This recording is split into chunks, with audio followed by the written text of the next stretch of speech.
Really quitting, huh? Yeah, I have a soft spot for a woman's tears. You got a lady crying over you, huh? Well, can't help that. Take care of yourself, all right. Yeah? I shook hands with my coworker and friend, then left the scene. Thank you for always taking care of my sister. I'm her younger brother, Michael. Nice to meet you all. I greeted the people seated across from me. You're Emily's brother, all right. Your greeting is so polite. Alice, you should learn from this. He's going to be your brother-in-law. He's 25, close to your age of 22. You two should get along. Upon hearing these words from her parents, the young woman gave me a sharp look, as if she was appraising me. Then, without meeting my eyes, she greeted me in a small voice that sounded like she wasn't particularly interested in being friendly. Nice to meet you, she mumbled.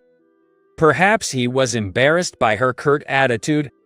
A man hastily tried to explain. So sorry. She's a little shy around new people. At the man's words, Alice turned her head away. It's all right, Eugene. My little brother doesn't sweat the small stuff, so don't worry about it. The man called Eugene breathed a sigh of relief at the woman's words. Thanks, Emily. Sorry, Michael. The woman called Emily turned to me with a smile.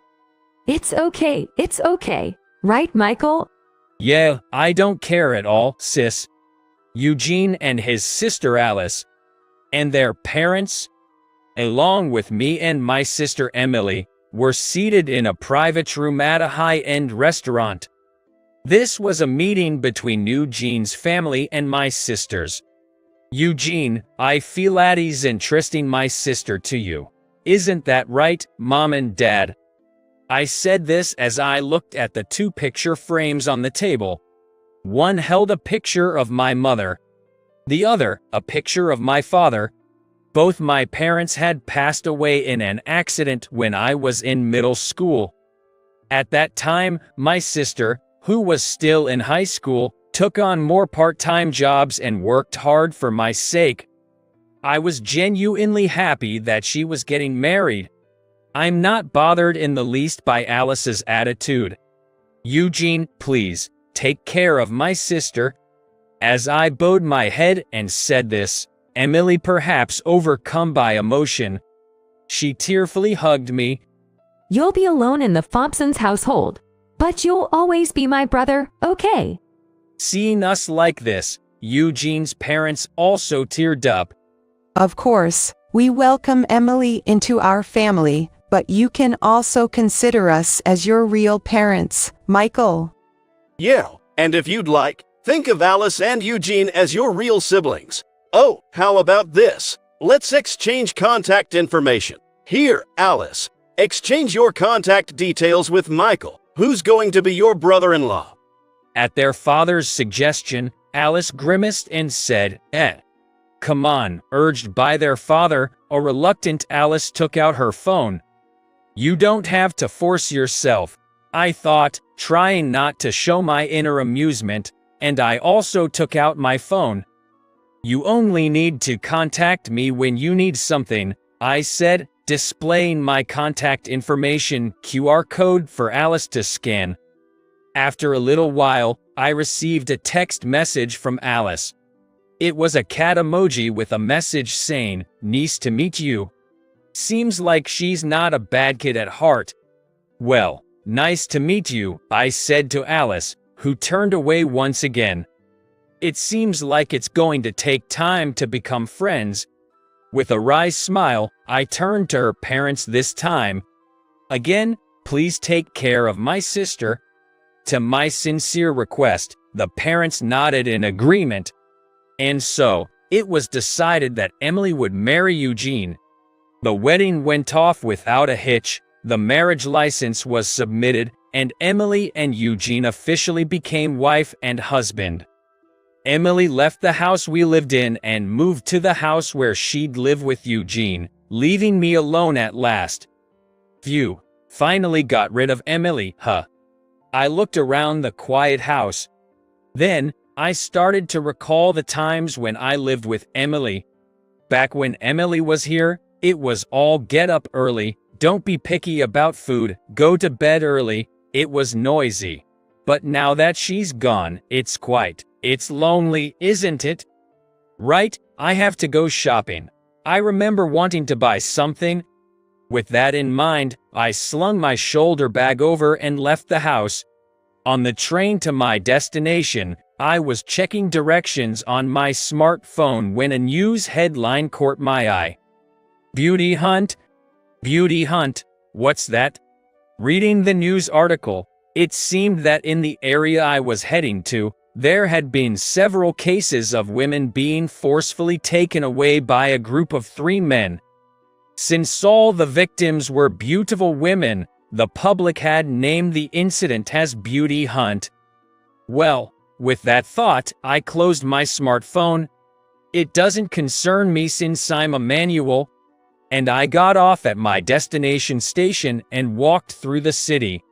Just then, I spotted Alice, Eugene's younger sister, and my Sil walking by.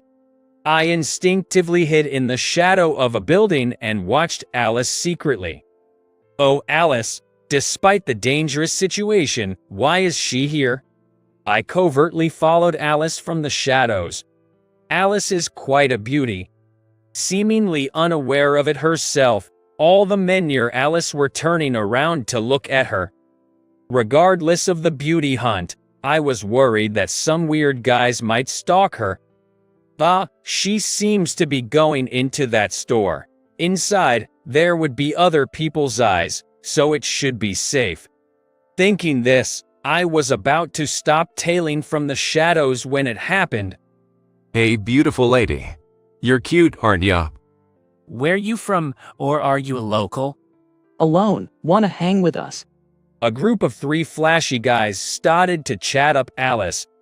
Alice, smartphone in hand, looked at the trio suspiciously. No, thank you. Don't make that face. It spoils your cute looks. Yeah, don't be so cold. Come on, let's have some fun with us. The trio started touching Alice's arm, shoulder, and back. Stop it. I'm going to call for help. At the same moment Alice said this, my phone vibrated with a buzz. For a moment, my eyes shifted to my smartphone in hand, a single message displayed on the screen. Help me. It was a message from Alice.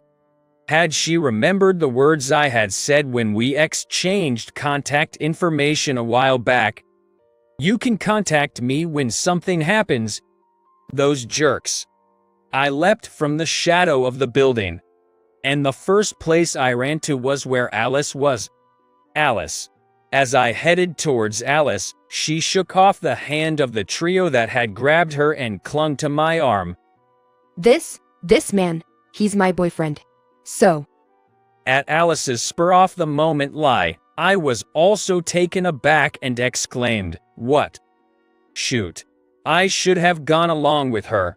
Hurriedly, I held Alice's hand, and whether it was out of fear or not, Alice strongly squeezed my hand back. The trio, looking at me with scorn, suddenly started to laugh. This guy's your boyfriend? Seriously? Haha. A dorky glasses-wearing guy with shaggy hair. Haha. We're definitely a better choice than this guy. Haha. Amid the insults, I pulled Alice's hand. We're leaving now, excuse us. As I tried to leave the scene, the trio blocked our path. Whoa, not so fast, I warned. If you want to leave, you'll have to leave her behind.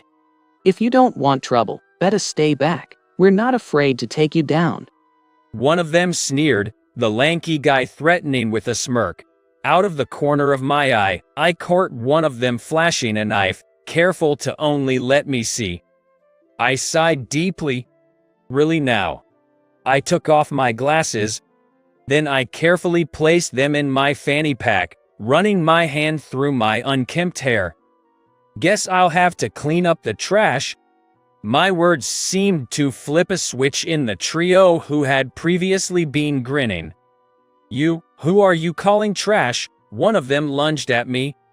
Swiftly, I sidestepped, grabbing his outstretched arm with one hand, and with a twist, used his momentum to throw him over my shoulder. He didn't move after that, possibly unconscious. The other two looked furious. You think you're so great. One yelled, "We're going to kill you." They both charged at me, one with a fist, the other with his knife. I grabbed both their arms, twisted them in opposite directions, and threw them aside just like their friend. Ouch, that hurts. I think you broke my arm. What are you going to do about this? Both were writhing in pain, immobilized by the shock. "Hey, Alice, could you call the police?" She had been watching the scene in stunned silence. Alice, still looking shell-shocked, managed to stutter out an agreement and dialed 911 on her cell phone. To our luck, a patrol car was nearby and 2 officers arrived within about 10 minutes. The arriving officers looked stunned at the scene before them. The shock was not just for the scene, but one of the officers recognized me. Michael, is that you, Michael? I recognized the face of the police officer. "You, Thomas, right. Finished your stint at the precinct, I see." Yeah, what about you? You doing okay in the private sector? "Well, fair to middling. But more importantly, could you nab those guys for me? They were resorting to violence, even had knives on them." It seems like they're already apprehended. They just had some bad luck. "No, the one with bad luck was me." Well, I guess that's true. You're just a civilian now. My bad. As Thomas, the cop, and I exchanged words, Alice looked perplexed and interjected, Seeing Alice's confused expression, Thomas clapped me on the shoulder. What's the matter, Michael? Haven't you explained it to your girlfriend? "No, she's not my girlfriend." Don't be so modest. She probably wants to know, right? When Thomas said this to Alice, she seemed really curious and nodded silently. Well, this guy, he used to be in the SWAT. SWAT? It's a special police unit. Now, for some reason, I'm in a cafe with Alice. So, you're saying you used to be a cop, Michael? After being questioned and released by the police 2 hours after the incident, I tried to take Alice home, but she said she was thirsty and wanted some tea, and instead of buying a drink from a nearby vending machine, I was made to walk all the way to a cafe. On top of that, I had to foot the bill for our drinks and cake, and now we're sitting across from each other at a table. Well, yeah, that's pretty much it. I looked it up on my phone just now, and it seems like you have to be really outstanding to get into the SWAT. Why did you quit if you were so good? Well, there's a reason for that. A reason? My sister, she cried. Emily? I remembered the tear-streaked face of my sister, who rarely cries. It was a year ago. I had done well in police academy, joined the riot police for a year, and was then selected to be a member of the SWAT. 3 years after being selected for the SWAT, a horrendous incident occurred. It was a bus hijacking, and the perpetrator had a handgun. When firearms are involved, the SWAT is deployed. I was also deployed for this incident. All right, we're going to storm the bus. Just like in the simulation we did earlier, Team A will rescue the hostages, and Team B will subdue the perpetrator. Don't screw up. Roger that. I was on Team B. Storm the bus. At the command, we in the SWAT stormed the bus with our shields. It was a plan to subdue the perpetrator by overwhelming them with numbers and shields. I was at the very front. If things kept going as they were, we could safely subdue the perpetrator. But there was one miscalculation. The perpetrator had a firearm with piercing power, different from what we had anticipated. Bang, bang. 2 gunshots rang out. 1 bullet penetrated my shield, and the other penetrated my unprotected shoulder. I felt time slow down between hearing the gunshots and getting shot. I almost fell backwards, but Thomas, who was behind me, propped me up with his shield, and I snapped back to reality. Damn, I was about to lose consciousness. Regaining my footing, I charged at the perpetrator. Perpetrator subdued. Despite one casualty, the hostages were safely rescued and the operation was a success. I, the injured party, collapsed on the spot as soon as the mission was over. I was rushed to the hospital and underwent emergency surgery. When I opened my eyes, there was my sister, her eyes swollen from crying. "Oh sis." But before I could finish calling her, she yelled at me, Idiot. Yeah, is that the first thing you say to your brother, who's just come back from a life-or-death mission?" I know you became a cop, but what's with this terrible injury? I wasn't informed about this. I had no choice. It's a job I can't talk about to family. Please understand. As I asked her with a bitter smile, tears started streaming down her face. Seeing my sister like this, a rare sight, I was taken aback. I can't take it. "Hey, sis, please don't cry." While I was struggling to calm her down, she managed to say between sobs, After Mom and Dad passed away. If you're gone too, what should I do? "Even if I'm not around, you have Eugene, right?" But instead, she shouted at me angrily, "Nobody can replace you." And then she burst into tears, wailing loudly, Idiot, idiot, idiot. If you die, I swear, I will never hold a memorial service for you. "Do you even intend to help me pass on?" If I let you, I will be all alone, you ungrateful brother. I won't forgive you for forgetting all the things I've done for you. I won't ever forgive you. My sister kept hitting my chest as she cried, "Ouch, sis, that's where I was shot, so stop hitting me, ouch." I somehow managed to grab her arm and stop her while enduring the pain from my wound. After a while, she seemed to calm down and her arm fell weakly. You know, Eugene proposed to me. Oh, are you kidding? Who in their right mind would propose to my violent sister? What a daredevil. Seems like my thoughts were showing on my face. My sister shot me a glare. "No, number, it's nothing." After hastily saying that, my sister stopped glaring at me. Then she made a request. So at least, live until I get married, and have a child, and that child gets married, and I have a grandchild. Wait, so you're basically asking me to live a full life? Answer me if you understand. Yays? After that, my sister kept crying and I comforted her throughout the day. There's a 5-year term in the SWAT, and I was planning to return to the police force after a short while. But there's no guarantee that I won't face any danger as long as I continue being a cop, so. Did you quit? In response to Alice's question, I gave her a bitter smile and nodded. I can't defy Emily, and I'm weak to a woman's tears. So, that's what happened. Seeing Alice's indescribable expression, I gave her a gentle smile. Well, my experience wasn't wasted. After all, it helped me save you, Alice. Hearing this, Alice's face turned red and she looked away. I guess it's still going to take some time before we can get along. Feeling a little hurt by Alice's behavior, she turned her face back to me. And she stared at me? What's going on? Michael, that glasses and that hairstyle, you might want to stop. Alice said, baffling me with her suggestion. A question mark popped up in my head. Why? You're not aware, are you, Michael?